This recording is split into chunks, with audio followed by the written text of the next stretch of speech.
Rumah biasa tapi nampak luar biasa. Okey Mariam, pernah tak Mariam pergi satu rumah tu, Mariam nampak dekat luar tu rumah tu biasa-biasa je, tak kecil sangat, tak besar sangat? Ya, pernah tengok Syafiq. Rumah tu kecil je, tapi dia nampak mewah sangat-sangat. Sebab apa dia nampak mewah tau? Sebab cara dia decoration rumah. So saya pernah pergi dekat satu apartmen, dia macam saiz kecil, tapi dia masuk, mewahnya rumah dia. Sebab apa? Decoration dia semua lawa-lawa tau. Okey, so bagi Mariam tu decoration rumah tu memainkan peranan lah untuk menaikkan seri atau menampakkan rumah tu lebih mewah. Macam ni tau Syafiq.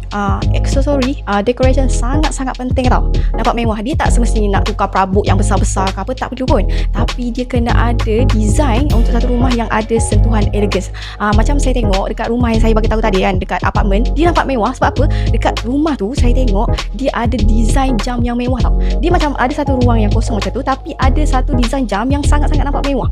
Disebabkan jam tu lah, terus rumah tu nampak mewah tau. Ini bukan disebabkan rumah yang besar semata-mata tau nampak mewah. Rumah kecil pun boleh nampak mewah. Sebab apa? Sebab decoration yang tepat. So pemilihan decoration rumah tu lah yang sangat penting. Tak perlu pun rumah yang besar-besar.